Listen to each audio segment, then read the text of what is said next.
have a pretty big cardiology surgery coming up in 3 months, which it's a toss-up of how it could go. They were like, your son has like 7 years left to live. I broke my back, my spinal discs in a boxing match. The chronic pain lasted intensely for like 23 years. Narcotics, overcoming an opioid addiction, probably over like 100,000 hours of intense chronic pain. I had a massive setback with my back pain, got very suicidal. I had to leave the scene. I went into the Sierra Nevadas for almost 6 weeks, like fasting, isolation, while taking mushrooms. The other lead in this side that they put after this one broke has like 3 months left of life on it. And so it's unknown when they unplug me, so to speak, from the machine. I haven't been independent from a machine since 1999. So we don't know.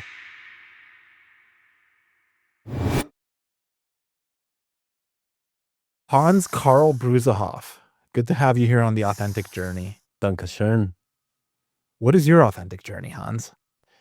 My authentic journey is an interesting question. I've never been asked that before. I would say overall, it's been about handling a lot of pain and suffering and darkness while learning how to be grateful for this struggle and getting better at over time how to build while broken. Build while broken. That's powerful. It's been difficult. However, being able to build while broken is, in hindsight, I'm 39 years old now. I look at over the years and I could tell a story of all the positives and the blessings and the privileges I've had in my life. And that could take up the podcast. And that's in hindsight because I chose to not always, but I did my best to choose how to see things in a positive light, how to sort of transmute what can feel like a fucking nightmare into an experience of joy, or see the good in things and people and experiences, my circumstances. And so I'm glad I did that. I'm really glad I did that. As you know, I mentioned, I have a pretty big cardiology surgery coming up in 3 months, which, could go, it's a toss-up of how it could go. And so I'm really glad that up to this point in my life, like, I chose to build. I chose to, like, live my best life during what a lot of times felt like a nightmare, So, Build While Broken, I think, is going to be the working subtitle of a book I want to finish before 3 months before the surgery. So, yeah, I'm grateful to be here, brother, and nervous to share my story. I've struggled with expression. This is a great honor, bro. So thank you. I'm grateful you were able to come on today and share with our audience. I mean, you've got such a great heart, and the world deserves to hear and like have that heart shared with the world. And so, first of all, if you can give our audience a little bit more context as to what is going on with your heart. How are you feeling? What's the latest? What's coming up for you?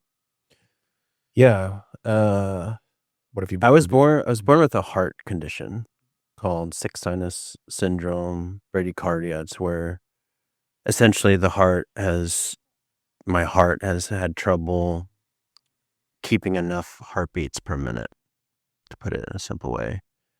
And so the first 12 years of my life were pretty painful.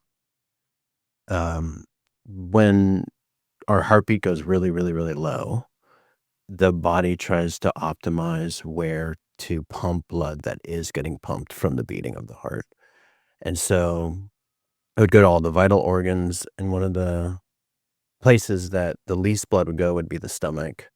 And I would have these gnarly stomach pains where it would disable me to the ground on the bed, like tossing, turning, like feeling like a knife was turning. And so the context is, I was born with this condition. First 12 years, I I noticed that when I was accelerating my movement, like running, anything with adrenaline, climbing trees, laughing, even like picking on my siblings, causing trouble to my mom's chasing me, yelling would like get my heartbeat up, or getting into skateboarding, extreme sports, BMXing. These thrills, this adrenaline would like naturally bring my heart up. And but even though I did everything I could, I slowly had more episodes where I would faint, lose consciousness. A lot of experiences with like out of body experiences, like being close with death. And by 12 years old, like my interest in playing soccer, scoring goals, like running around, I just like couldn't keep going. And they were like, your son has like 7 years left to live. His heart is overcompensating by beating harder, so the muscle was growing. So we can implant the machine, the pacemaker, which regulates the heart and prevents it from going below a certain level. And so that helped me stabilize at 12 years old. And my golden age is between like 12 and like 16. I remember I had the most minimal pain, even though there was some bullying in high school I was subjected to as a white man in Hawaii, the haole, some attacks and some fights over being white. But the pain recommenced when I broke my back, my spinal discs in a boxing match. And the chronic pain, that was 2003, lasted intensely for like 23 years. I just finally had a big breakthrough the past 5 months. But that was like an intense amount of pain for 23 years, a lot of struggles, spine surgery, narcotics, overcoming an opioid addiction. And yeah, probably over like 100,000 hours of intense chronic pain. So the thing that's ironic and interesting is like, as I've sort of handled that issue, and there were some cardiology problems along the way, like the lead breaking and having some emergency operations and signing waivers like this operation might not work, like blood clot in the broken lead. And it's like, it's amazing when, there's these moments where it's just like, hey, this might be it for you. So a lot of that along the way, but the cardiology was pretty stable till just the past few months as I've been like overcoming the back pain thing.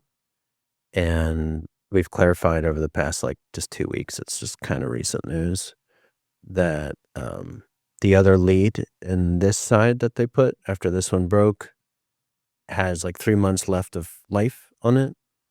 And there's another big veins, the subclavian veins, to put another lead. And so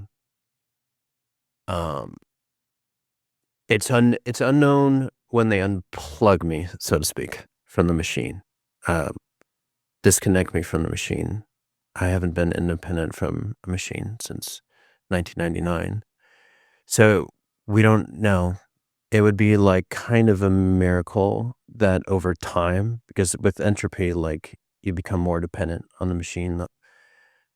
And so if I can be well and be stable, it would be kind of miraculous, kind of like uncommon, but it's there's possibility there.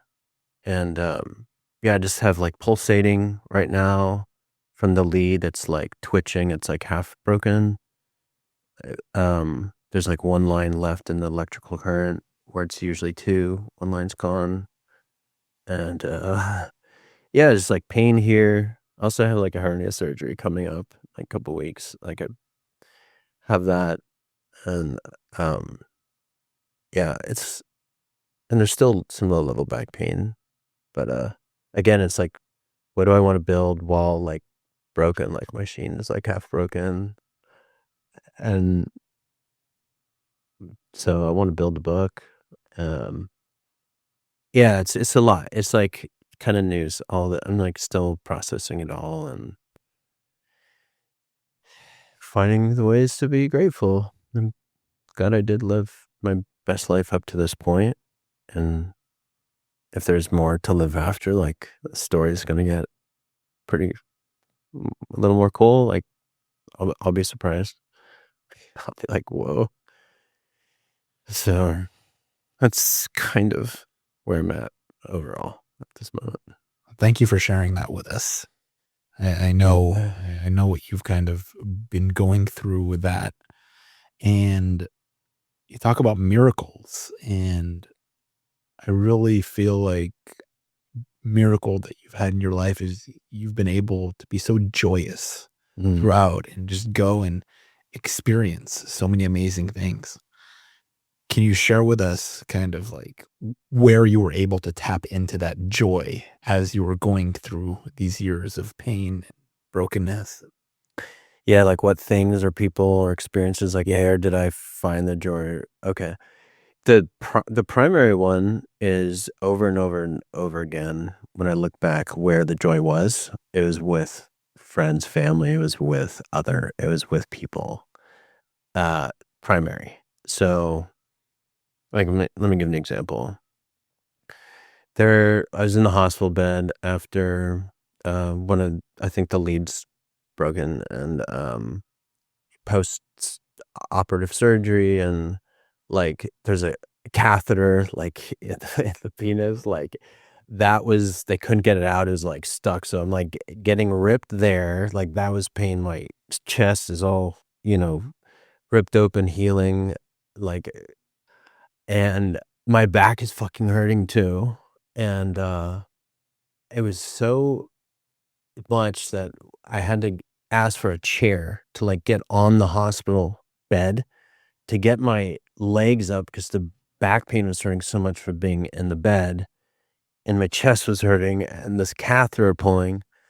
And I remember like my sister was there, my mom, like a few family members, and there's just like a moment of, it was so fucking ridiculous. It's kind of absurd.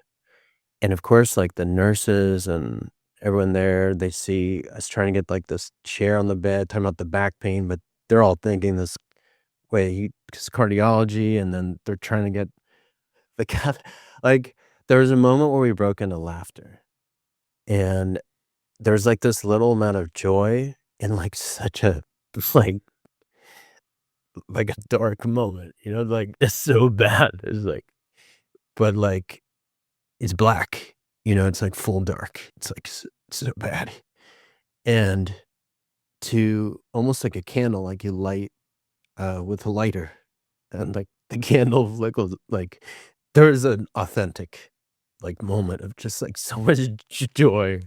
And, I think when you, like, really have that essence of joy, whether it's a spark, a little burst, there's all kinds of interesting, like, chemistry that, like, our our brain is, like, this extraordinary, um, laboratory. And I recall, like, for those moments, it was almost like a little break from the pain, whether adrenaline or norepinephrine or these chemicals that was released, endorphins, I don't know, and, it's very bonding, you know? And so, I mean, that's like one specific, very specific example.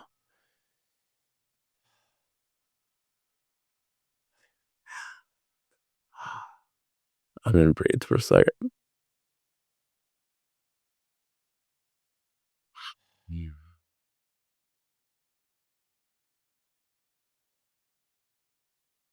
Yeah. Man, it's been a long journey, dude. There's a lot of joyous moments as well. I remember, I'll give you another one. You want to hear another one? Absolutely. Dude, um, invested like all the money I had accumulated early in my college years. I was on the founding board of the Entrepreneurs Club. My good friends started this and invited me to be part of like helping create it. And I was much more in my ego then. I mean, I'll always have ego, and I keep checking that thing. Be humble or be humbled is something I've learned.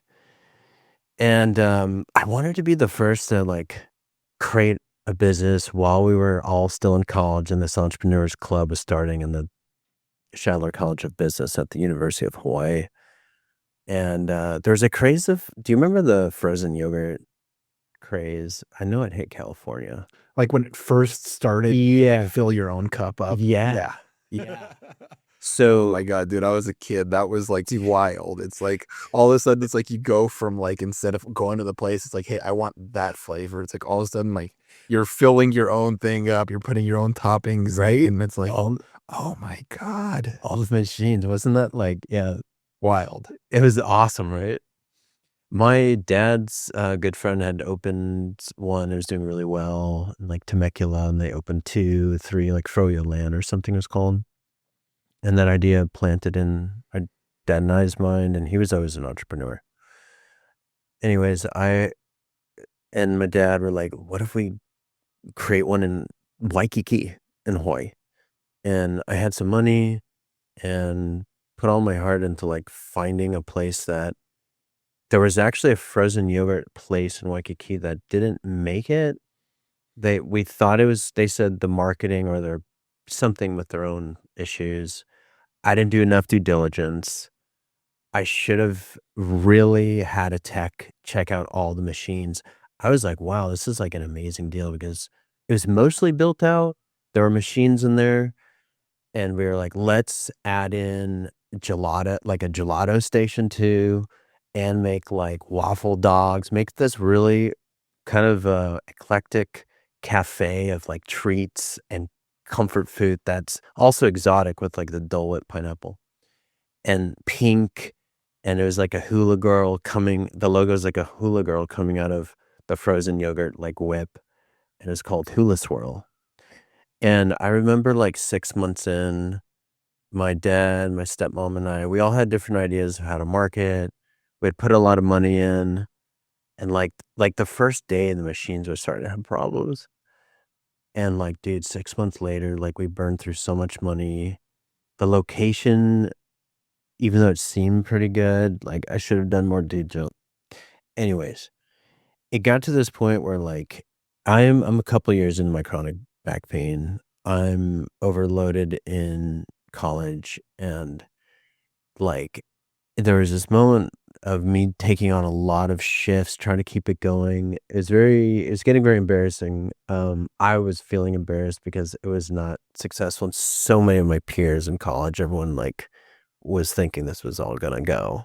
And I thought I was gonna open up chains across the world, and like I wanted to be like a billionaire when I was young in my entrepreneurial um career path. And oh my God, like these cycles of like depression from chronic pain, and the pain going up and up, like longer hours, going from there to call it like, and there was just one day where like something happened with the machines where I went in the back and dude, for the frozen yogurt, it was like, it looked like fireworks, like, stuff was literally, like, spewing out of, like, one of them, like, this way, another one was going this way.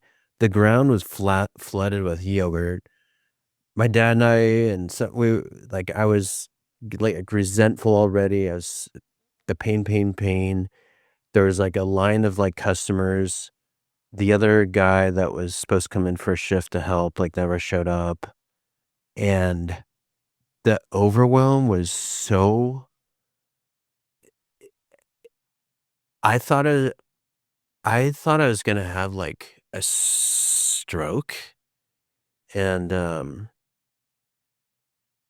I think like I think I told everyone like there's no or I'm closing, there's an issue.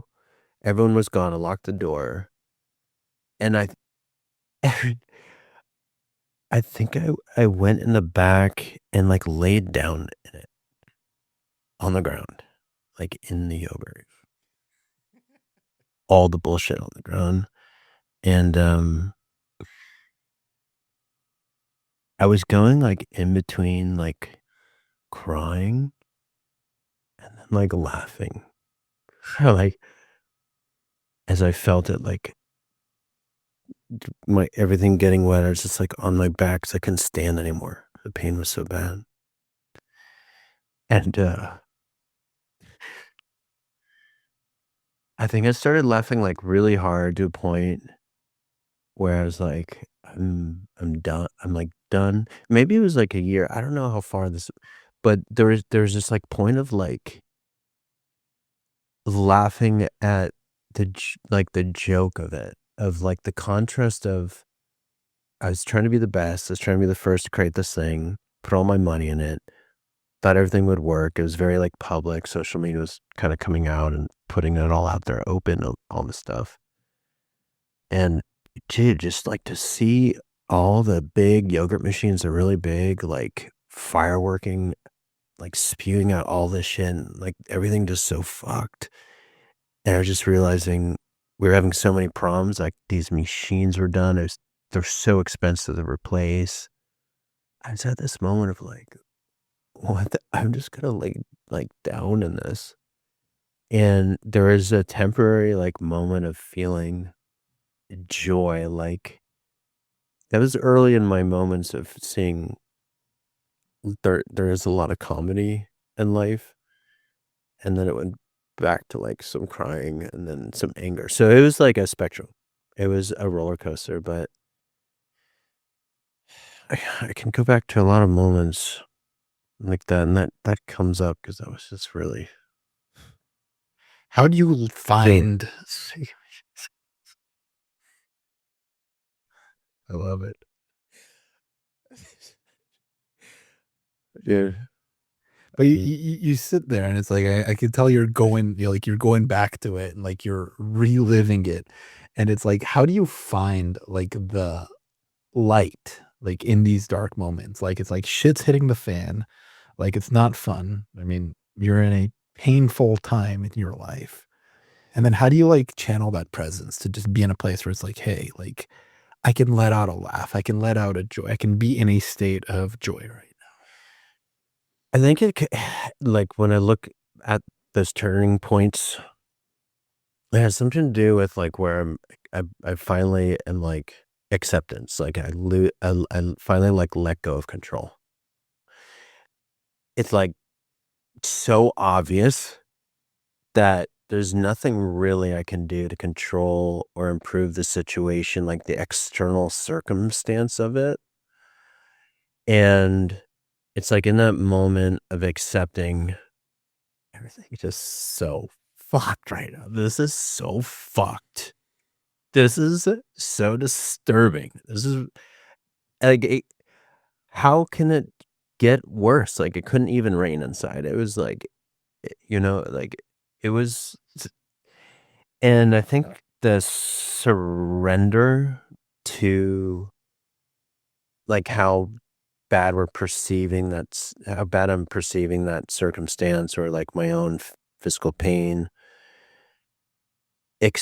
like it's accepting this and kind of removing myself, not disassociating, but kind of removing my control of the situation, like letting that go, and then kind of looking at it as if I was like a third person, like in the hospital bed. Like I think there was a moment when the nurse came in and I had this split second of from her perspective of looking at this scene of this guy holding his chest, nurse pulling the catheter, that's a chair, how almost like absurdly funny it is.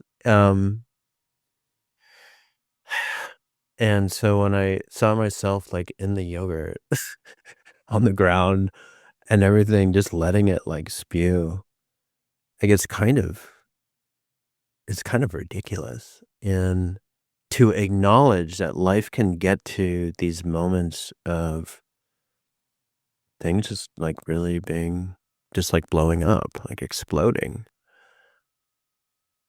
to the point where it's like seeing the comedy in it almost. Like it has just something to do with like I tried so hard. I did everything I th- thought I knew I could do. And it just exploded.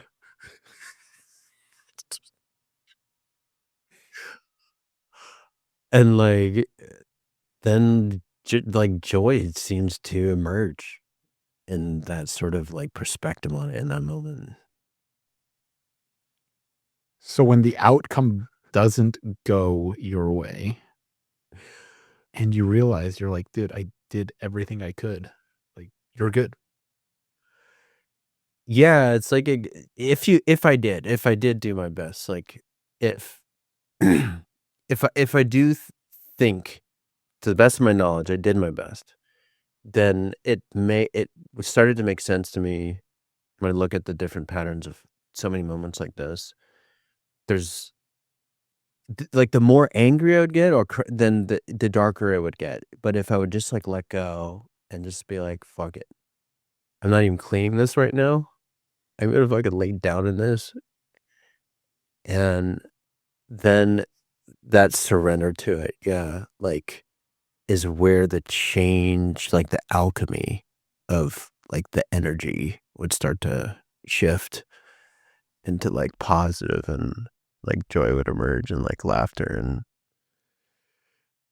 like, you know, what are you gonna do? You know, what am I gonna do? I don't find that it helps when I try to keep controlling. I've just noticed that it would make things worse, or I would feel worse. And so it's like trial and error too with emotions of like trying, like if something isn't working over and over again, like this way I'm reacting over and over again to say something not working out after I try everything I can do to make it work.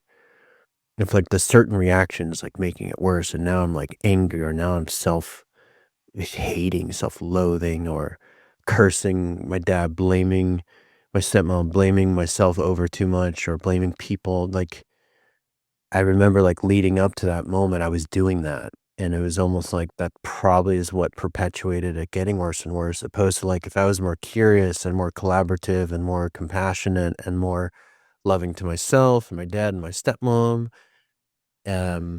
maybe I had more spaciousness if I delegated more and put some more time into the machines, and like saw like, hey, this event might happen if then maybe it wouldn't have led to that. And so it's almost like when I think back when things got so bad, so I wanna see where I can take responsibility for getting to that, owning as much as I can so I can learn lessons and not repeat them, and then also see like, okay, all these reactions, this way of reacting hasn't been helping.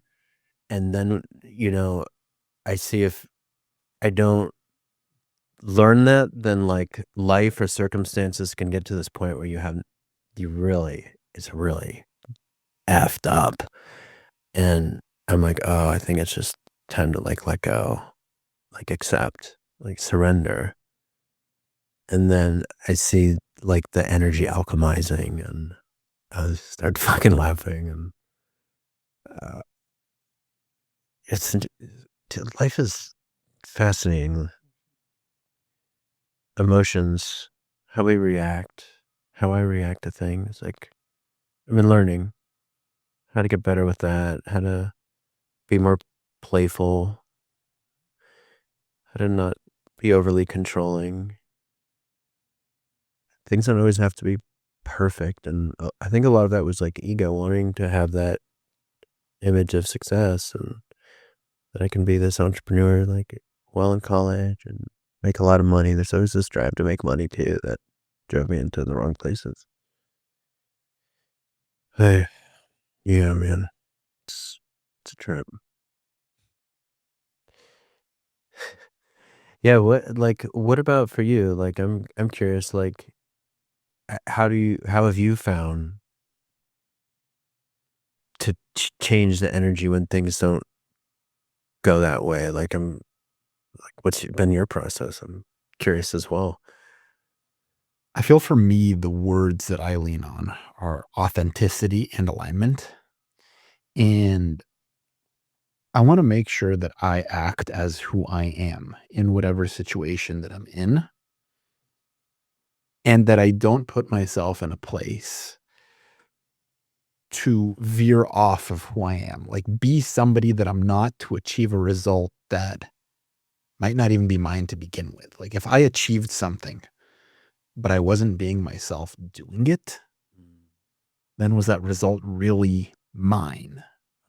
So I try to get to a place where it's like I'm being fully myself. I aim for the results that I aim to get.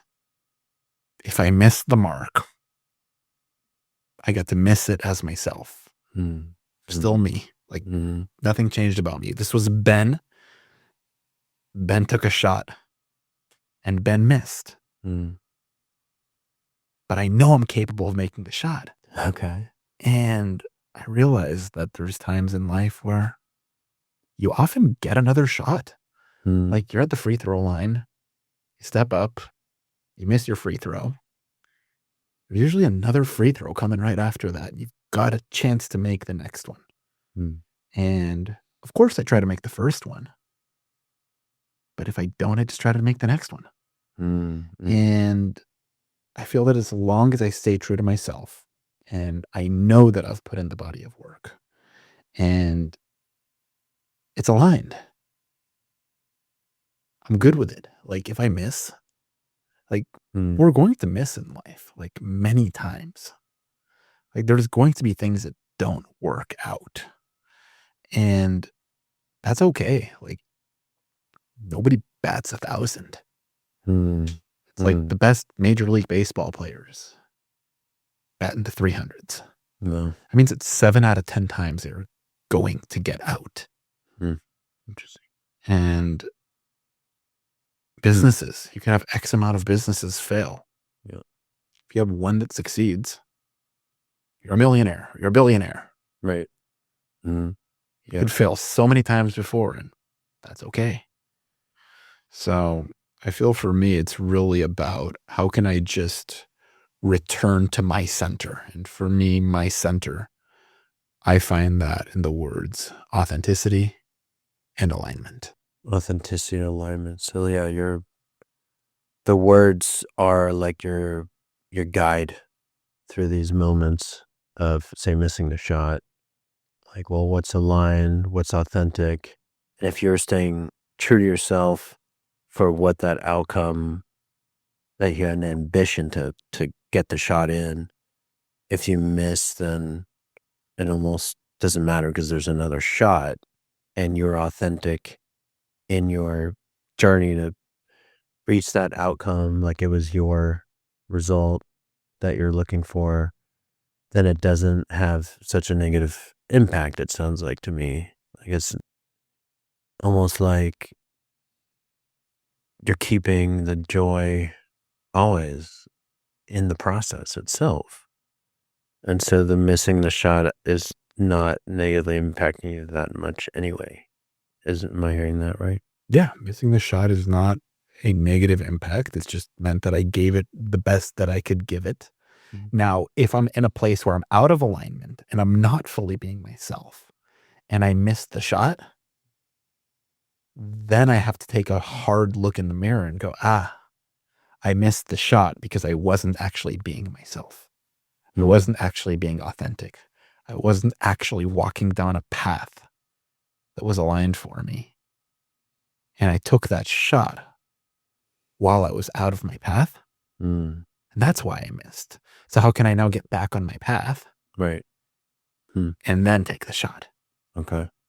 But if I take my shot while I'm on my path, like, I don't expect to hit every single one, Right. but I know the work that I put in. And I trust that my work is good enough to give myself a chance. You trust that your work is good enough to give yourself a chance. And if it's not meant to be, it's not meant to be. It's not meant to be. I mean, I could say that would maybe help me understand why that thing failed so hard, that business endeavor. It was about making money. Even though I did like frozen yogurt, I was eating a lot of gelato in there myself. But the driver was about making money. It's like this fad is growing and like jump on that and try to like milk it, like try to like ride the wave. And there's some entrepreneurial, teachings about like notice when a market is growing, being first to market or early in. And, but the idea of like making money and a pathway to get rich for the sake of it, while not being like particularly passionate about it, other than personally enjoying a lot of frozen yogurt, it was really the money for the money, doing it for the money. And so I think that's a good example of something that's really not aligned with my authenticity and probably skewed a lot of decision making, and is why I had a lot of reactions that were not as effective as they could have been, is what I'm thinking about hearing you say it that way. What do you feel that would have been aligned with your authenticity? At that time? Yeah.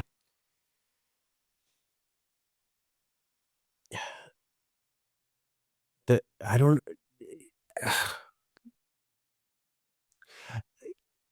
probably something related to travel, because I studied abroad 3 times in college. I was so intrigued by the world.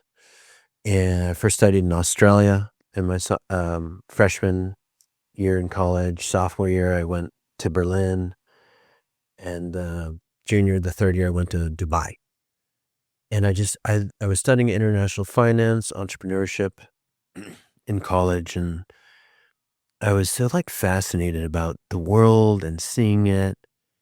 And I struggled very much to be in class because of the back pain. I tried to bring in special chairs. I would lay down a lot. And like, so I was really just trying to travel as much as I could while in college. Well, I thought it would help me understand international business too. So I think if I had put more, but if I thought if something around travel maybe would have definitely been more authentic to me at the time. Uh, but I wasn't, that's interesting. It's like I don't even remember hearing that word authenticity too much. A lot of words at that time was like passion and startup culture. Apple was like really, I think they came out the iPad in 2010. Like there was so much of that Silicon Valley energy that we wanted to like taste ourselves at the business school in Hawaii, University of Hawaii. There was I was very, the shiny, bright and shiny object syndrome. That's like what money was for me and success. There was so much emphasis on money, and probably because my family struggled a lot with money and my parents fought a lot about money, and that it ended up in their divorce, and a lot of struggle with, scarcity. And so I also thought that'd be the antidote to problems for my future if I had a family, if I had a wife. And so it's like this combination of like success, material, a prestige from being a successful entrepreneur, money as the problems that happened in my family. Um, And so, yeah, it's 2020 is always great, right? Like if I went back in time, it'd be something with travel because I was like so into that. I loved going to other cultures. It was so cool, man. The Aussies, oh man, they blew me away. Those guys were so hardcore. They were so radical. It's just so. Anyways, that's my answer. It'd be something with travel. Yeah. So realistically, so for you, the money was never actually about the money. It was about how can you give yourself kind of more so a level of, hey, knowing that you won't have to go through the same problems that you went through in your childhood and your parents went through. It was more of a like, hey, let's fix this and let's kind of once I have that, things will be good, Yeah. but it was never about the money. Yeah. Well, it was both. Like I do remember I my ego, like wanting to be successful and the best was like a part of me growing up. Like, yeah, I always want to be I wanted every year of the chess championship. Like in earlier years, I always wanted to be the champion, and I hit it like 5 years in a row. Want to be the fittest guy, like presidential award, the most fit athletic guy, like 7 years in a row. Like awards and trophies and winning, scoring the most goals. I used to sing I'm the best in the like biggest jumps biking. There was an ego around wanting to make the most money and the success prestige thing. Um, so I don't. It was like a combo of money as a solution to prevent future problems that my family went through, and super egomaniacal drive too for it. There we go. And how do you view success today? How do I view it? Yeah, like what's the meaning of success for you today? It's a big question, Ben. What is the meaning? What do I perceive the meaning of success to be?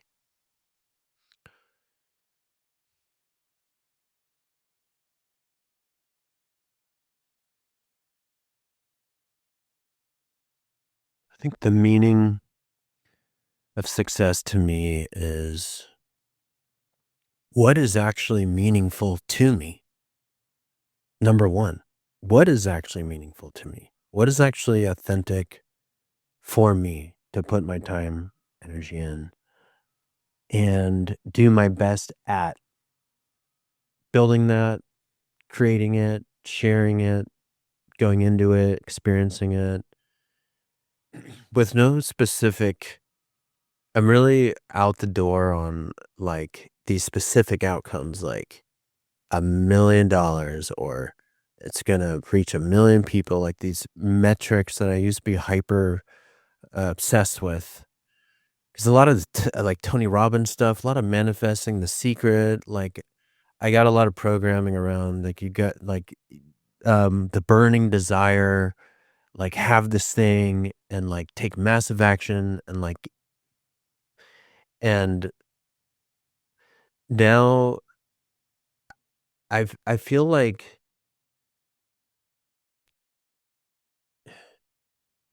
doing my best at something that I'm building or creating that's meaningful to me with a component of like it's good for others or community or the world to me is like success. Which can so it's like the process, the journey. It in itself is successful if you're walking it. If I'm walking it and working at it, doing my best with my energy, my resources, my time, what I can do, and like I think it's cool. I think it's good for myself and the others in the world. To me, that's like a successful ongoing experience, actually. What do you feel you've built that has been successful? In that way, or money, like old Mhm. paradigm. In your definition of success? S-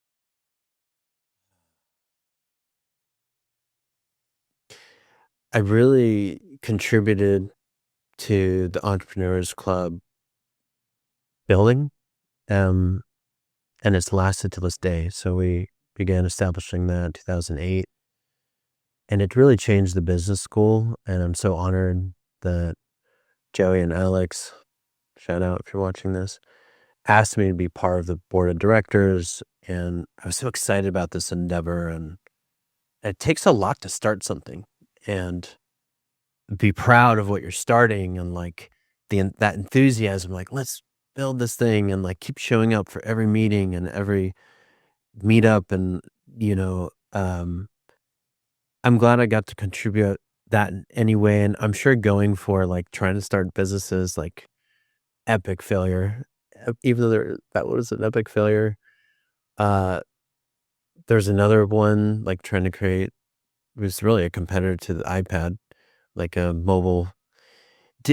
It's like, I'm proud of myself. Like, I think it was successful that I did try at the time. I wanted money for the reason we discussed. At least, like, I went for it because I can look back, even though ultimately from a money point of view, or like some of the businesses not lasting, some lasted, like the Entrepreneurs Club, the idea of that, it changed the business school. And the other ones that failed, even those businesses didn't last, the effort and lessons like around due diligence, like I was very getting that lesson. And there's like fun times in trying to create things. So um I would say the production company that I started out of college, just a one-man show, not really knowing anything about editing. 7 years later I was still running, had a CEO, had a COO. It was how I took care of my livelihood for 7 years, was income from that business. It employed people. It created a lot of, jobs, and the impact. We were creating like video marketing, big sales, video marketing funnels for these big launches for like spiritual entrepreneurs and coaches in the Bay Area, San Francisco, Hawaii. And, um, yeah, the experiences through that, all the people I met that were trying to add, positivity into the world through their work, like that was a success, even though it ended in a sad way. The company, it's another story, but it was like, I'm proud of that because the work that we created helped all of those entrepreneurs try and do something good in the world, like a ripple effect. Like it helped them do their big launches that help people learn how to build their businesses or tune into their passions. And, I was part of that. Something I feel like is a really wonderful success that had no money element is the Purpose Circle, as you're aware of. And I think this is a great success. The Purpose Circle, the men's group, it started in Laguna Beach in 2022. And For those who don't know, can you tell us more about the Purpose Circle? yeah, the Purpose Circle was this concept that is about men meeting around the fire to discuss the relationship of purpose in a man's life and how that could potentially increase or connect us more with like our masculinity, our masculine energy.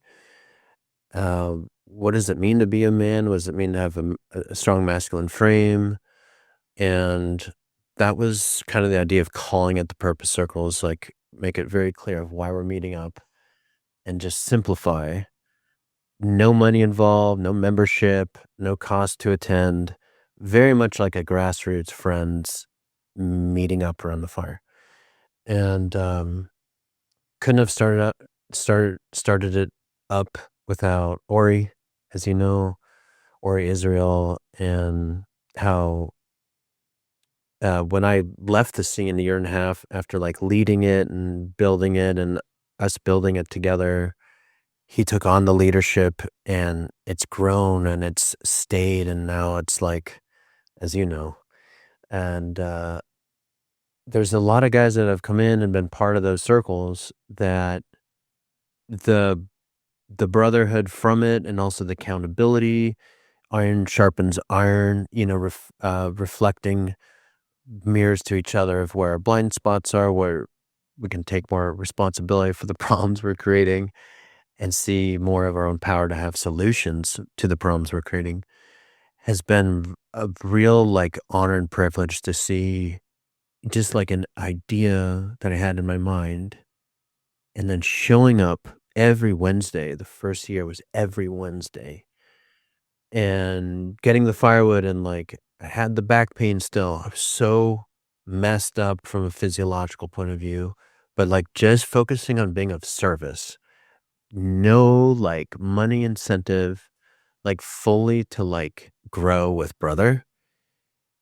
Oh man, I'm so glad to see that the positive things that have come out, the changes, the shifts, the evolution in a lot of guys' mindsets, and then their actual lives improving too. That's really a joy. And who knows where it's going to go. It's been evolving. But big props to Ori, if you're watching this, bro. Without him, like, it would have died, because I couldn't. I had a massive setback with my back pain, got very suicidal, and I had to leave the scene. I went into the Sierra Nevadas for almost 6 weeks, like fasting, isolation, literally crawling through like really cold rivers, like pulling my lower torso to like stretch my spine in like ice water, while taking mushrooms, like just combine while fasting, like trying to like get the pain down and like calm my. So, without Ori, carrying on the baton when I had to leave the scene, it wouldn't have lasted. And seeing how much Ori has grown with his leadership, his masculinity, able to like hold space for men and just like grow it in his own way. And who knows where it's going to go, but like to me, that's success. There's no money involved still. But just to see like the impact and men showing up for each other, that's been a medicine to see that and receive like the medicine of brothers caring for us and our journey, being supportive. And yes, I'm really proud of that. That was hard work to start. Damn. But it's worth it. That's the big beautiful. one. Men showing up for each other. Like, Yeah. I feel like there's a shortage of that in this world. Yeah. Like a big shortage. Yeah. What do you say? Like, it's interesting, right? Because it's like, as men, we each walk our individual paths. We can each be carrying the weight of the world at any given moment. The weight can be heavy to a point where we don't want anybody else to know. Mm-hmm. So we don't share anything about it. Mm-hmm. We're carrying this weight that's incredibly heavy through every aspect of our life. We carry that weight to work. We carry that weight when we're back home with our family. We carry that weight when we're with our friends, with our brothers.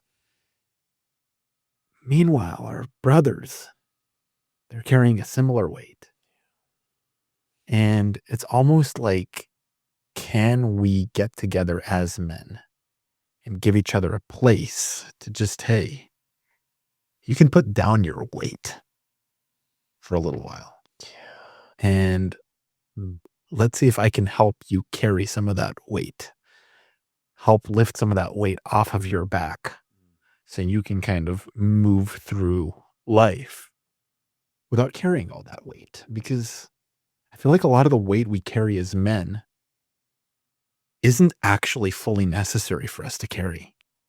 We do so because we think we have to, but we don't have to. Can you give an example? Because that's really good.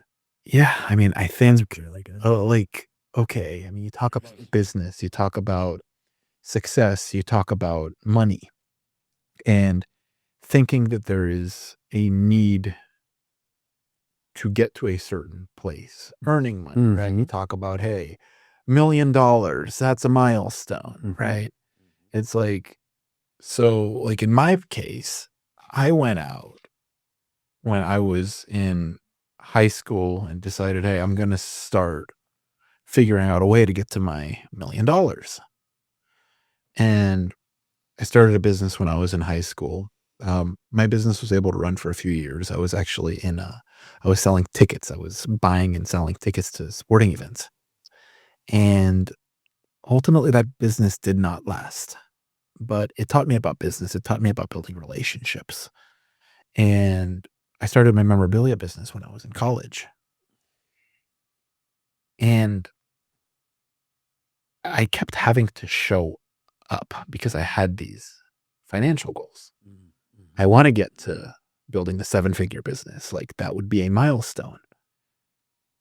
But meanwhile, it's like I'm carrying the weight of, hey, I have an unregulated nervous system. I'm in pain all the time. I'm not feeling good about myself. I don't feel like I belong anywhere. I don't feel like I have friends. I don't feel like people have my back. My relationship with my family was very rocky at the time. And I just felt alone. I felt alone in a world that I don't think I had to feel alone in. But I had to show up every day. I had to show up every day for my employees. I had to show up every day for my company. I had to show up every day for my clients, the people that we were doing business with. And nobody could know that I was carrying a weight. Nobody could know that I was sitting there thinking that anything was wrong because I just couldn't let that be seen. Right. And the more I couldn't let it be seen, the more weight I was piling onto myself. Yeah. And when I was 25, I got to the place that I had always wanted to get to, which was the 7-figure business. And that's when the weight got the heaviest.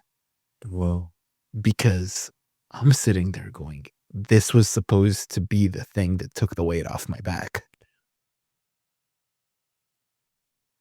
But all of a sudden I'm checking and the weight is still there. And it didn't alleviate the things that I thought it would alleviate. Didn't make me less alone. It didn't make me friends. It didn't take away the physical pain that I was experiencing from whether it was back pain or being out of shape or being sick all the time. Which all comes from stress and having an unregulated nervous system. And didn't make me friends overnight. It didn't fix my relationship with my family. And it didn't fix my relationship with myself, most importantly. Like, ultimately, my relationship with myself was strained. I was only worthy to myself if I was earning financially. Like, I viewed money as, like, success as earning money. And I thought that as long as I was on the path to getting to a financial number that I deemed to be successful, that it was fine to carry the weight. And that it didn't matter. It's like carrying the weight is a part of that. And then I was able to, that led me down a journey of like self-exploration, self-discovery, self-growth, self-improvement, self-acceptance, self-love, self-respect. And I realized, I'm like, wait a minute. This is about me. This is my journey. And it's not even about the money. And what if I just put down the weight and continued to try to build my business? Like all this heavy, heavy, heavy weight I've got on my back. Like, do I really have to keep carrying it? Like, does it really make me more noble if I'm the guy that's working 16 hours a day or doesn't have a social life? Like, am I really more noble if I don't have a good relationship with my family? Am I really more noble if I don't have time to exercise and keep my body in shape? jeez. Like, am I really more noble? Am I really taking the more noble route? And it got to a place where it's just like, hey, like, what if I could dare put the weight down? Like, just put it down. Like, I don't have to carry this to get to the place that I put my goals at. Yeah. So then what is success to you? Because I think what you're saying is the weight is like, I got to be this or I reach this because that's what makes me successful at the expense of working out. And this is like noble to like carry all this weight, to like basically make all these sacrifices.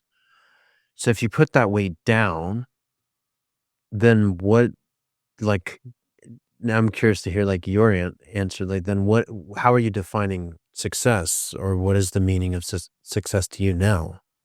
I feel like success to me today is authentic expression Okay. and just literally being myself. But what does that mean to you? Because like I think about that too. Like, what does that mean? Like being true to myself, being myself. So I feel like we all have a natural essence when we're born, when we're young. Like, what are the things we gravitate to? What are the things we love? Like, take out like adult responsibilities and having to make money and having a family and obligations and paying bills every month. And it's like there are certain things that we do because we feel obligated to do them. If you removed obligation from your life, which I'm not here saying I've removed obligation from my life. Yeah. I don't think anybody really ever removes obligation from your life. But how can I theoretically strip that obligation to understand my true essence? And it's like, hey, who is 5-year-old Ben? Okay. And what does 5-year-old Ben actually want? What does he actually gravitate to? Like you're asking, Like, what does 5-year-old Ben actually want to see in life? Like, if I was having a conversation and 5-year-old Ben was in that chair instead of you, right? what does 5-year-old Ben want to see from 30-year-old Ben? And why is it younger? Because we haven't been imbued and plundered by all these skewed programming or ideas of what it means to be successful. So there's more of a blank essence. The essence is more intact if we're asking our younger selves that. But not just like, hey, things have happened or we've been programmed to make money or what. Like, think of all the years of pain, all the traumas you build, being alone, not having friends, relationships that don't work out, businesses that fail. Yeah. Like having scarcity around money, scarcity around people, scarcity around like yourself, your energy. Like, having scarcity around energy is not a good one. It's like knowing that like, hey, like I don't have energy as a person. Like if I can only move through the day at this rate, because if I go much faster than this, like I'm not capable of doing that. Yeah. I'm not capable of carrying that weight. Yeah. And really just reflecting, because it's like, because the answer is within you. Yeah. Like your 5-year-old self is within you. Right. Like right now. Right. He's within you. It's like, what would 5-year-old Hans want? Like, what would like right now, if you were to tell 5-year-old Hans, like, hey, I'm in this spot. It's not an easy one. I've been in pain for a long period of my life. There's a lot of uncertainty coming up in the future. In 3 months, I'm looking for a miracle, or I don't know what's happening. Or more so, you do know what's happening. What would 5-year-old Hans want from 39-year-old Hans for these next 3 months? He would say, dude, have the best fucking time of your life, bro. Let's go fucking play. Okay, let's laugh with others. Let's chill the F out. Let's not stress about all the bills, the money, all the problems with the sustenance. Like, figure out a way to like make sure you're taken care of. Whatever is the most easiest path of resistance, whoever can help and wants to help and be part of alleviating that for you, like lean on your support system, your brothers, your family, friends, like that is not what's important. Haven't you fucking learned anything?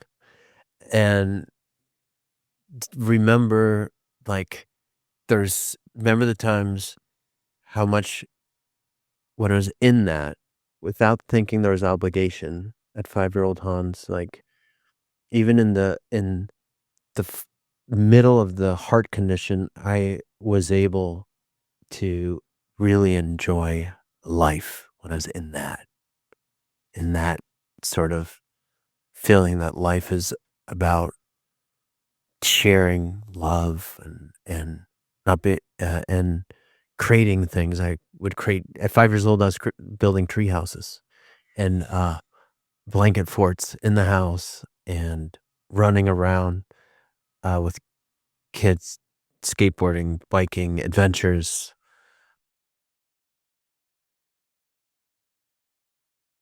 I loved being alive. I really did. I thought I thought everyone was so interesting. And I really do still. Even more so now. Now that I've gotten like past like in animals and like all life forms, the planet. To me, it's like almost all like this, like a phenomenal miracle that we're here and we can do things. And I have all my limbs, and I'm holding my stomach, holding the hernia, and this is pulsating, and my back is still. It's like I'm still pretty privileged. This is a lot better than being in a hospital bed. You know what I mean? That's to come. That's coming. But right now, yeah, 5-year-old Hans is like, yo, dude, have some fun. Have some fun. Build something that's meaningful to you. I like the book. There's times where I like writing. Like have fun writing that without some strange outcome that I need to hit. Like maybe just publish it for free. Like there's no money model. Like I like the idea of maybe there's a gentle way to start laying the foundation for like a nonprofit. I'm very interested in like a mission driven build while broken. Like I've always, like we started this podcast. There's a joy in building if we're not building while carrying this artificial made up burden that's for the purpose of like hitting some metric that society says is successful. Yeah, it's something around that. 5-year-old Hans just like, dude, how do you stay in joy, man? And just live from that. I am in awe. I am in total awe. I can't believe I really can't believe I'm still alive. It's amazing. And like just this moment, bro. Got Lucky here. He's awesome. Just the fact that we're on this podcast having a conversation and like this can be packaged and popped on the internet and it could reach all these people like through the internet. Like wow. Remember when phones were still in cords? Does anyone remember that? You know what I mean? I remember like to really and we actually talk to each other. Yeah. And to like get your neighbors, your friends, or anyone like knocking on the door. I remember we'd show up a lot. So it's incredible that like in the past, these conversations before videos and everything, like they would be impactful for us and anyone else in the room. And like, then we can talk about it verbally to what I learned. But I mean, it's just like, that's kind of magical. And why you're making this podcast is to have a meaningful conversation and share it. And maybe, I mean, if there's one guy out there that maybe he's in isolation, maybe he doesn't have brothers, maybe he, has failed or is struggling or feels he also is carrying this burden, and to be noble, to carry it and not share it. Like, I want you to know, man, fuck all that, dude. Like that we're we're saying here that doesn't that's I think when we're out of alignment, because we're now doing something to please others. We're doing something to like get somewhere that we is coming from something external, opposed to listening to like what what is joyful for me? Like what is my natural essence? And what can I do to like embody that, do my best at that, share that, and maybe find some other people interested in doing it together?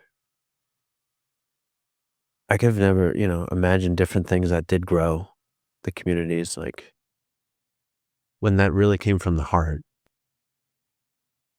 It it really it's like changed lives, and feeling that support too in life, like we can create that. And I think it has something to do with like there's like an element of vulnerability, like putting down like the facade or the mask that I got it all and opening up can attract I think it helps other people understand they can do that too. And I think that's where authenticity starts to sprout, starts to like grow, when we're not trying to be something else or do something to please others. Then what's left is like the essence when that is stripped away.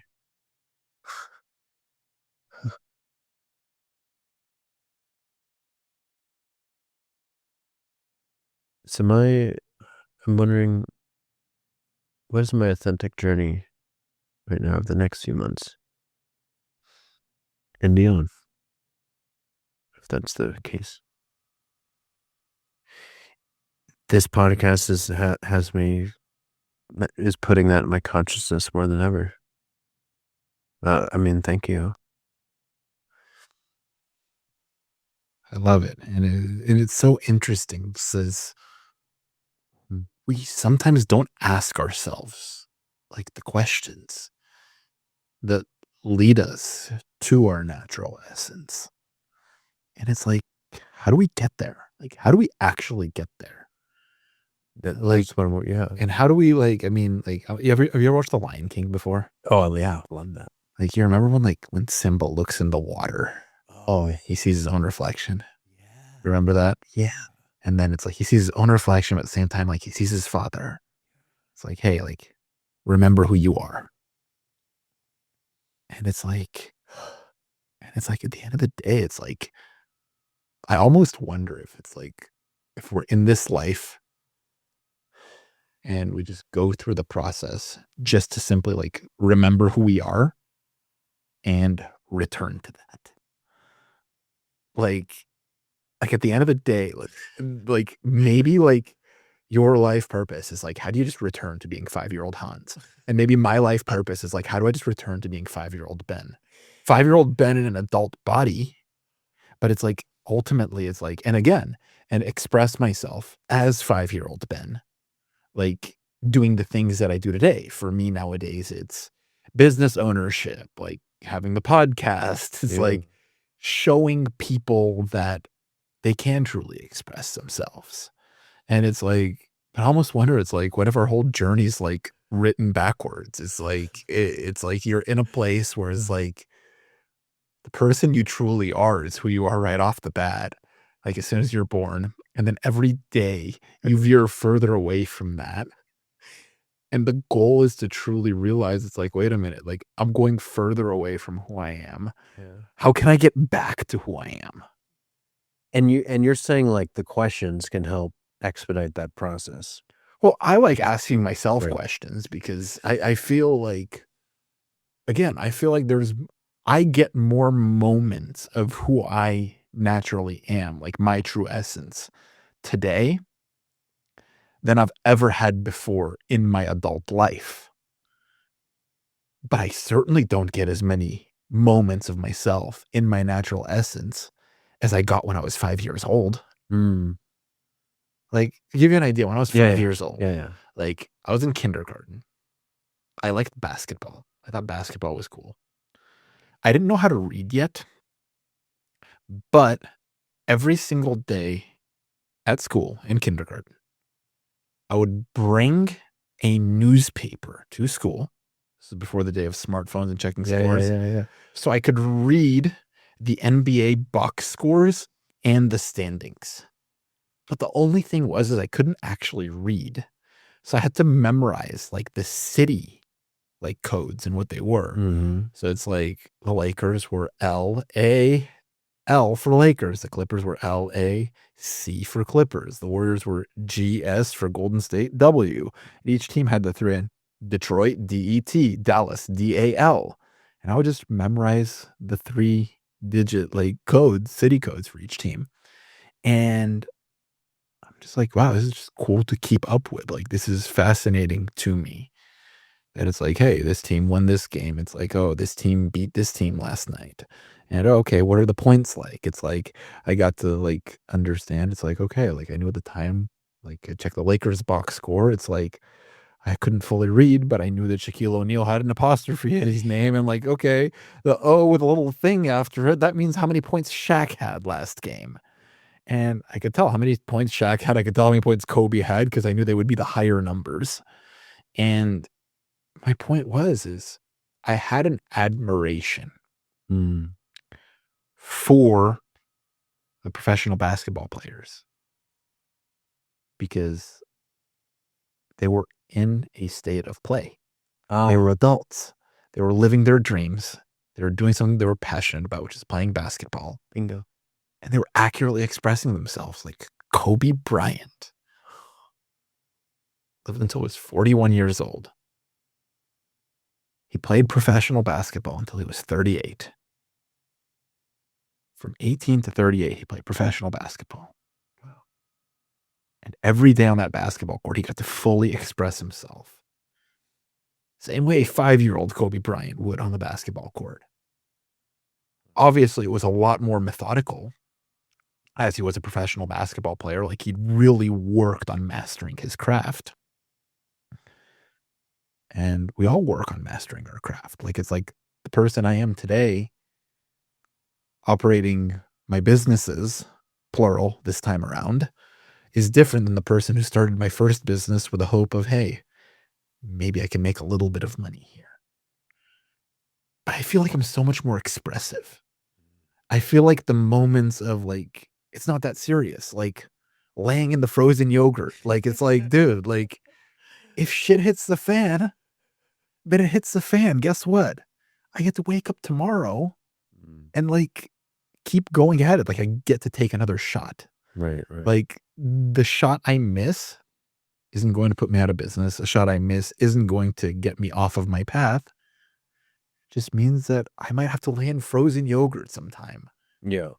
But then guess what? I can get that frozen yogurt cleaned up and get my ass back up and get ready for the next shot, where I can be fully expressive of myself in my natural essence and really just allow that version of Ben, that 5-year-old version of Ben, to just express and like, dude, like be you. Like you would have dreamed of being where I am today. Like you get to come with me. Yeah. For this ride. Like you get to come with me. Let's fucking flow. Like, and it's like, you don't have to stay back and worry. You don't have to, it's like we're kids. We wonder all the time. Like what can happen? Like what's going to happen in our lives? Like we dream. We also worry. Like what if we don't get there?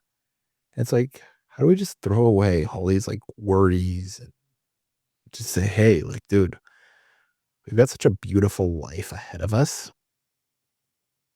We don't actually know how long it's going to be. We don't know what's going to unfold. We don't know who we're going to cross paths with. We don't know when anything is going to happen.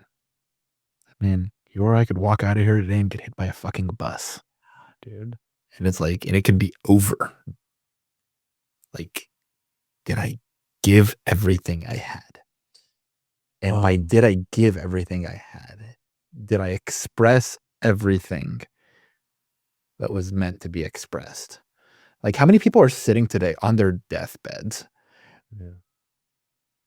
like having just given up on like a dream that they had, or maybe like their dream partner, like, hey, like they never told their dream partner they loved them, so they ended up with somebody else. Now they're sitting here regretting it. They never, like, something was unexpressed in their life. Like, they thought they were capable of something, but hey, dad wanted me to be a doctor. I was a doctor. Or I was a lawyer. Not a bad life. Not what they wanted. It's like, Oh man, the fight. And then it's like, what are the things that we did want? And how can we focus on those? Like the things we actually wanted. And just realize it's like, hey, how do I just I wanted that. I've always wanted that. Yeah. Like, how do we just push all in on the things we always wanted? Like, how do I make that 5-year-old Ben fucking proud? And how do we? Because you're right. Yeah, I think what's interesting what you said. There are a study of a guy who's like an EMT, and he was with a lot of people after car accident, and dying, and they have a few minutes to leave. He did like a TED talk on this. The most common regret was never, he said, it was never about people regretting what they did. It was always about regretting what they didn't do. Yeah.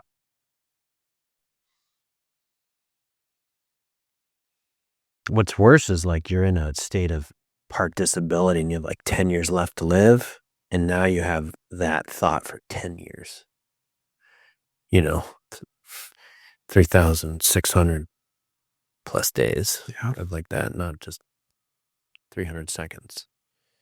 So I like that energy. You're like, how do I make that 5-year-old Ben proud? How do we just like go for that?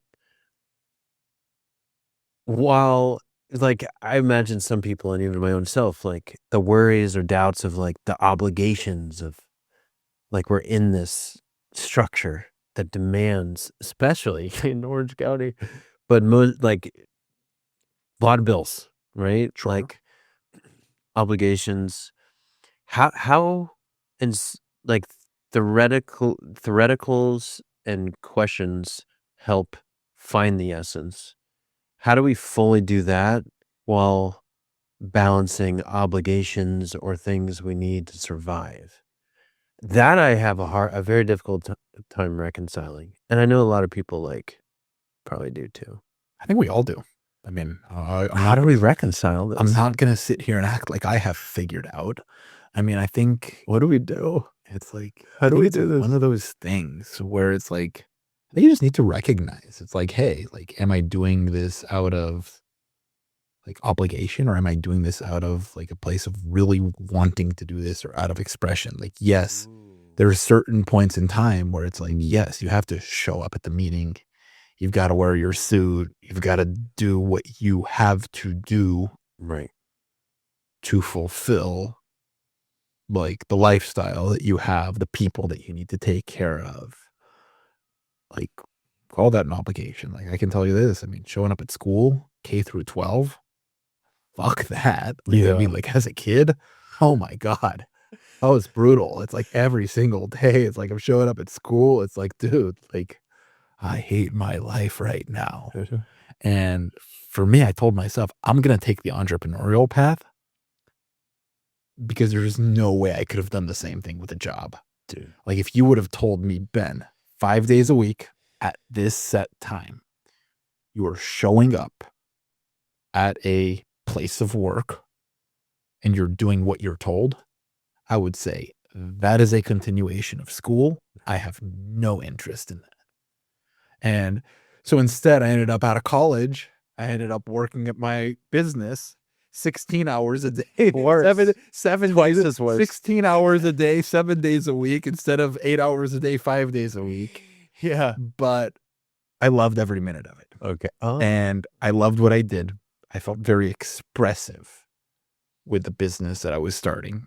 Hmm. Yes, I was carrying a lot of stress, and I felt like I was carrying a heavy weight because I felt like I had to prove. I had to prove to myself that I was capable. Like, I had to gather that evidence. Like, when my business first started, I didn't feel successful. Mm-hmm. And I feel like the word successful is one of the biggest illusion words we get fed in our lives. Yeah. Because Right. we feel like at a certain point in time, we'll be able to say, I am successful. But the truth is success has different meaning to different people in different stages of their lives. So my meaning of success today is going to be different than your meaning of success today. My meaning of success 5 years ago is different from your meaning of success 5 years ago. And my meaning of success 5 years from now is going to be different than your meaning of success 5 years from now. Right. And it's just going to be different. It's different for everyone. So the reality of the situation is so who determines what success is? The answer is we do. We do. Like, Right. we do. Right. So why do we beat ourselves up over not having measured ourselves as successful? All right. And why can't we just say, you know what? I'm taking this metric of success, I'm throwing it out the window. Like, it doesn't matter because there's not a time in my life where I'll ever get to this. Like, it's not like you got a guy, I think Elon Musk just became a trillionaire. Right. Like, it's not about the money for him. Yeah. Right? Like, he's going to keep trying to do the things that he feels fulfill his purpose and get him to express himself as much as possible. Yeah. Like, when SpaceX went public, like, what was it? I think it was like 4,000 people became millionaires in the process. Well, As people chasing their dreams and being able to support their families. Like, the stuff that different people are looking to do in life. Like, everybody's got different goals. Everybody's got different metrics that they're aiming for. And the question really ultimately becomes is, for me, it's like, how can I just be in a place where I just live? Yeah. And sure, do we live intentionally? Yes, you live intentionally. You don't want to throw away the life that you have. But being in a place and knowing that I'm building evidence each and every day of who I am as a person and not feeling like I have to prove my own worthiness to myself. Ooh. That's where I want to be. Because the whole thing of needing to get to a 7-figure business so I could have this evidence that I am worthy to myself. It's like, I could have just decided I was worthy any day. I didn't have to wait until a certain marker. Right. Like, I didn't have to wait. So if we're not building to prove our self-worth to ourselves or others, then is that actually what is left then? Is the authentic journey it's something else to be explored as an adult, and the clue is in our younger self. I believe, I mean, for me, the questions that I've asked. Oh, go ahead. Why did I build tree houses? Why did we build forts? Why?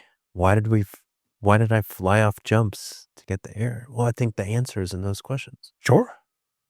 Because it was fun. Because I wanted to. It seemed awesome. Yeah. I love tree houses. Wait, so that that could be the driving question, like the North Star that brings me more on my authentic journey. Is asking 5-year-old Hans, 7-year-old Hans, why were you doing all that stuff? Because it wasn't about like I'm trying to make money, even though I started a seashell business at 5 years old to make money to buy my own tricycle because I wanted one. But that's even okay. So it was because I wanted the tricycle so I could go faster and have more fun. It was really about And when we had a tree house, everyone building it, like that was fun. And then we had our secret meetings in there and debriefs about the other, enemies in the neighborhood. So then that can be applied to now at any age, actually, Sure. of what the authentic journey is, doing what we would do without the need to meet obligations, without the need to prove a self-worth. I wasn't building a tree. I was like, man, I hope I'm worthy. Like, I literally had no concepts of that. So let me ask you a You know what I'm question. saying? Yeah, no. So the tree house. No, I mean- okay, when you were 5, how old were you when you built the tree houses? Yeah, that started probably like 3-4 years old, dude. Okay, so the Full on. so the tree houses, right? And when did you start having meetings in there? As soon as they were built, man. Okay, It's all kinds of strategy, planning. okay. So how do you feel like that relates to the purpose circle? Exactly.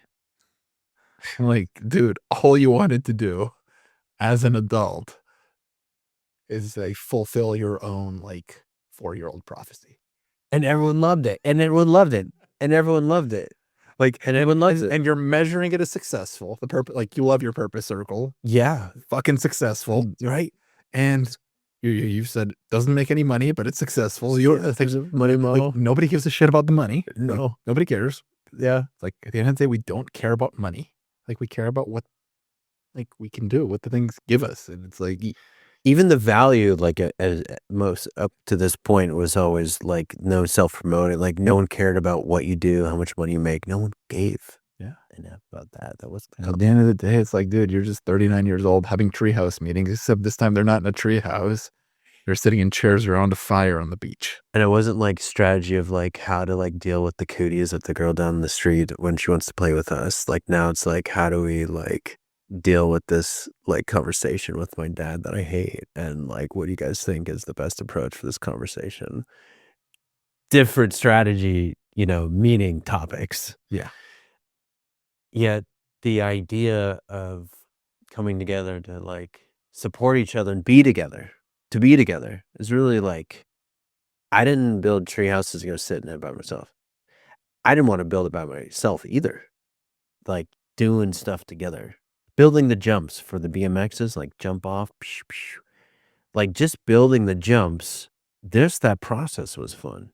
I loved making the curvature of that jump. I was like making that right, testing it out before, and then the first like fly, but then seeing it being ridden by other people in the neighborhood, seeing something I built being enjoyed by other people and friends, and the tricks and the falls that came with it. Oh man, broke my clavicle one time after a big jump, trying to be the best, doing the coolest trick.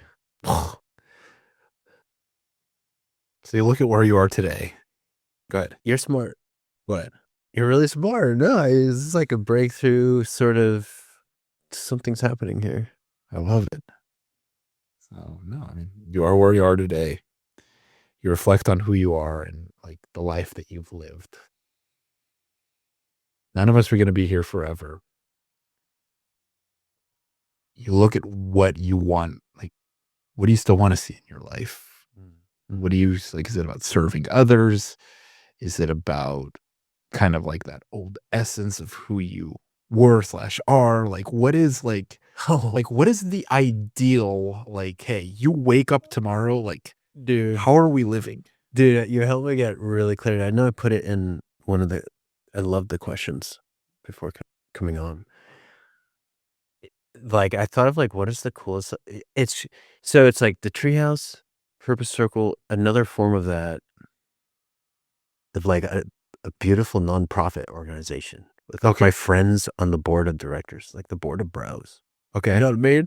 And I was thinking about like, what am I really fascinated by? Like the whole universe, life forms, all of it. I've had some interesting spiritual experiences in the past 5 months with plant medicines, like feeling like, okay, there is like divinity. There's something definitely greater than us and something beyond the visible. And like that we're alive and that this is all happening is very much feeling like a miracle with its duality, the dark and the light, positive, negative, all of it. It's like, what's like the coolest name for nonprofit I could come up with that just serves the purpose of like spotlighting life itself and the miracle of it and all of us and the good in humanity, the greatness of our planet. I respect Elon Musk, and I wonder how awesome things would be here if you put all his genius and resources in trying to preserve Earth instead of trying to fucking leave it. You know, so much resources and concepts and energy of his all of his time. It's about trying to get to Mars, which is just like a dusty red fucking planet, dude. But if I took him out on one day, stand up paddleboarding in the sparkling ocean to the sunset of the sherbet orange sunset and the sparkling ocean and the dolphins jumping out and he would and all these incredible people having fun, beach balls, volleyball, all this fun just in nature. There's no price to go to most beaches and oceans. That's all given. That's here. I think it'd be like, damn, we should just like try to preserve Earth and make this sustainably habitable. Maybe we'll put the $1 trillion in there where we're all ready. And since he's probably not going to do that, I respect him. He's like one of my favorite people in the world. He's fun too, isn't he? He's great. And he's humble.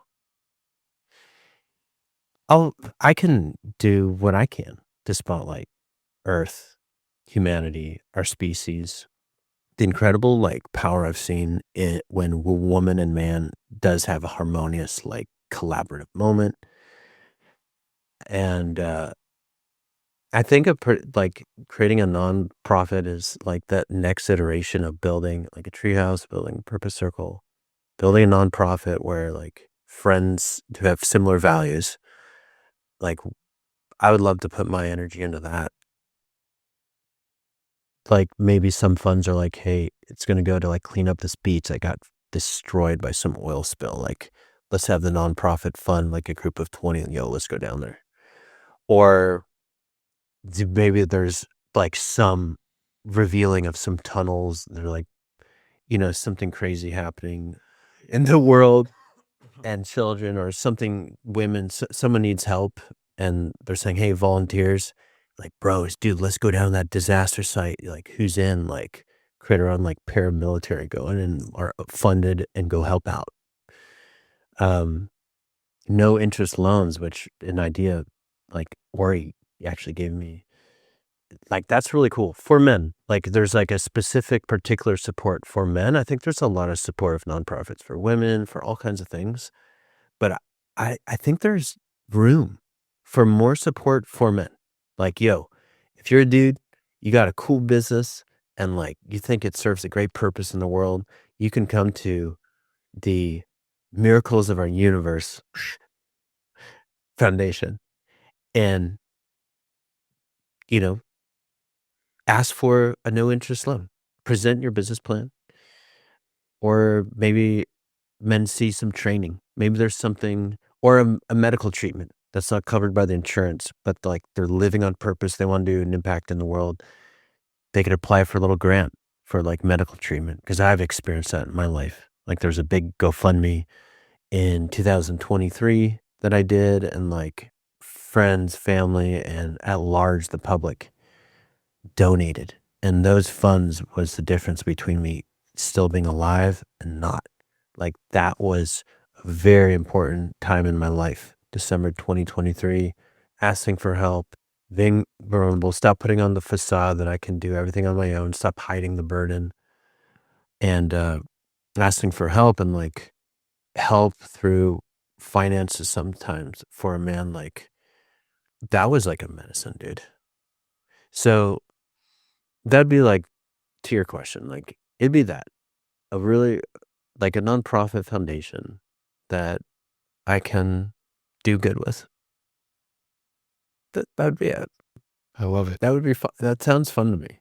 And men supporting men, and ultimately the greatest things in life are free. They're not bought. Bro. Dude, it's combo. This moment right here, you know? Thank you, man. I feel like my mind and heart is like open more. You really got me thinking. I think I've had a little breakthrough. This is very helpful. I'm more excited about the next 3 months and beyond now. Ben, I'm being serious, man. This is like, I've been trying to figure it out. Like, how do I, like, what is the most therapeutic energy to my heart is like very an important question. So over the next 3 months, when the doctors unplugged me from the heart machine system, like that'll increase the probability that my heart is like, they say healing is like possible in so many different ways. Like we hear about it. I can't believe I've healed my back pain as much as I had. That's beyond all the predictions of doctors. It took 23 years. A lot of trial and error, a lot of work. So what is the most like therapeutic energy like for my heart right now? And it's probably that playful vibration. It's probably like building something that's fun to build. And understanding, like have some acceptance, like there's some preparation that's good to do that, but I should always have my will done. I should always have my medical directive clear. So if I'm in a situation, they can't put me on life support, you're on, ventilator in like a bad situation. Like I should always be ready and have all my affairs clear. And if I have a message, come on a podcast if I'm invited. Like you invited me, like say yes. If I can write a book and it's fun and I can get that message like concise and it's not like this big burden to birth and publish the coolest, best book ever written. Like if I can let go of the ego shit, just like get it down, this would probably be very therapeutic energy. Not being worried about all obligations somehow. What do I need to do? Who do I need to ask for help with? Not try to do it on my own. Cooperation for the next few months. That would probably be the most therapeutic energy for my heart electrical system waking up and the potential to beat independently from the machine system once it's turned off. 3 months. You talk about building. Sounds like this time you've got an opportunity to build without being broken. And it's technically broken. Back's technically broken. My hernia is literally ripped and like I'm holding it in. So what's another way to look at I'm not broken? Spiritually, I feel very whole right now. Emotionally, I feel lighter than ever.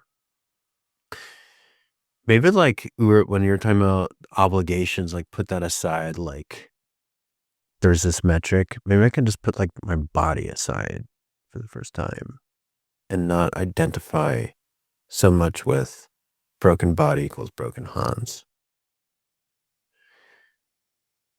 It's just my identity was so much with like a star athlete in a lot of ways and so capable and such a great boxer. And me trying to prove I could take on any man and was winning so hard that guy couldn't take the ego. And that's so he had a weird reaction and like body slam me, destroy me. And it's like not being able to do all these athletic things. I identified a lot of like, that's my value. That's what equates to like whether you're broken or not is like the state of the body. And maybe it's time to like let go of that metric of like whether I'm broken or not. There's a lot of other domains. I'm doing pretty good. I feel really good emotionally for the first time. Dude, the past 5 months, purged so much like traumatic emotion shit. Oh my God. When in doubt, you let go and you surrender and you lay in frozen yogurt.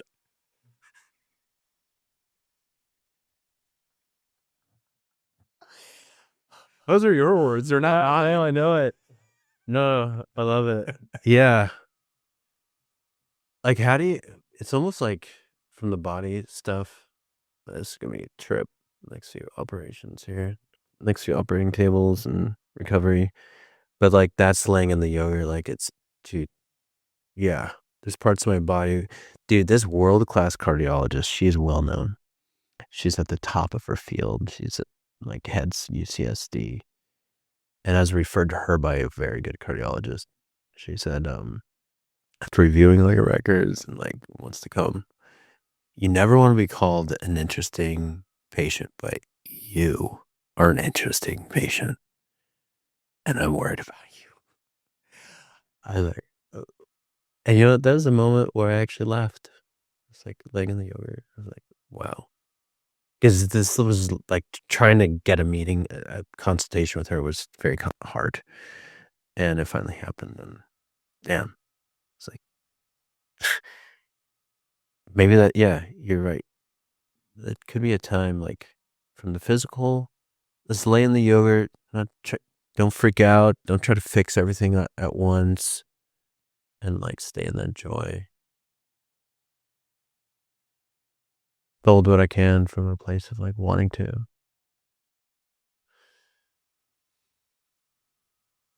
I think that'll make the difference between more time or not, actually. My heart's like, yeah. It's trippy. Love it. Yeah. Thanks, bro. Absolutely. Jeez. Well, Hans, is always such a great time spending time with you, conversing with you, going deep on all the shit that we're meant to go deep on in life, which, I mean, such a blessing. It really is. I mean, I really, really enjoyed this conversation. Is there anything that you want to leave our audience with? Any messages? Where can they connect with you? Just something that you kind of just want to leave them with and share with them as we sign off? I'm glad you took the time to watch, and no matter what your problem is, how painful the circumstances of your life is, it can always get better. My life is proof of that.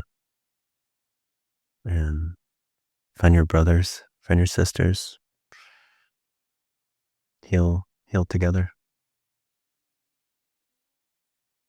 We all can keep doing that. This was like healing, man. So Hans Karl Bruesehoff, ladies and gentlemen.